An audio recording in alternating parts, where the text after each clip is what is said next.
Hi, grade 10s. I just wanted to start off by saying I'm super impressed with how your work's been going so far. I'm sorry if some of you got NHIs on your Students Achieve. I didn't realize that you were handing things in by paper.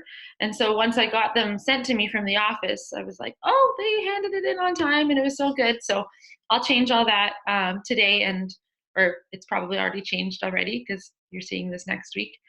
And that'll be good. So your marks will be accurate. So this week we're just going to be going a little deeper into things that we talked about last week, specifically with naming compounds and balancing equations. So those are two really important skills you need to have in chemistry. So if you're taking chemistry next year, it's really important. And if you're not taking chemistry next year, it's still just something that you really need to know how to do. So we're going to start today with naming compounds, and then balancing equations will be on Thursday. It won't be totally new to you because you did a little bit of it last week, and hopefully this helps clarify some things, some questions you may have had. All right, so if you just open up to this, you don't have notes to write in this week because it's nothing really new. It's kind of just clarifying some stuff that we covered last week.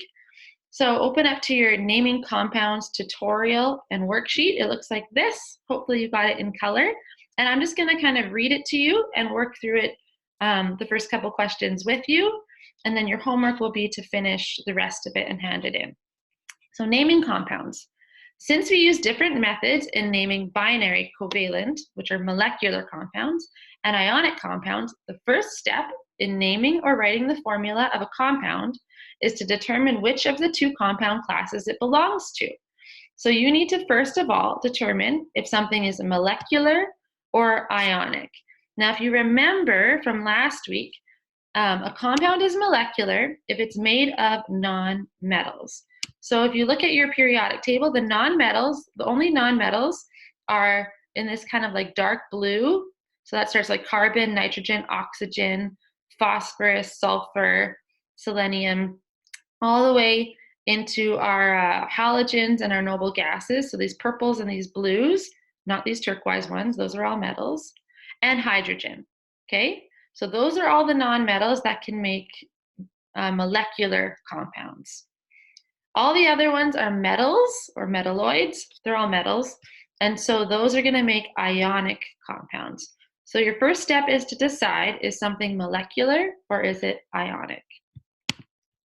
Okay, so if it's molecular, you go down one route. If it's ionic, you go down the other route.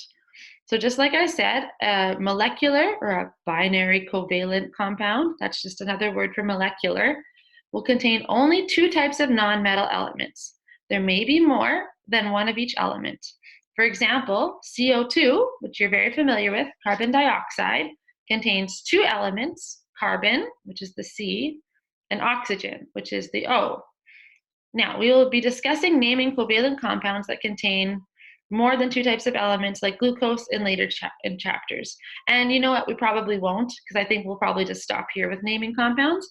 You'll learn more about that in grade 11 if you take chemistry. Now, once it's determined that something is ionic or covalent, you can either be asked to give the name and write the formula, or you could write the formula and then have to name, or you could be given the formula and then write the name from it.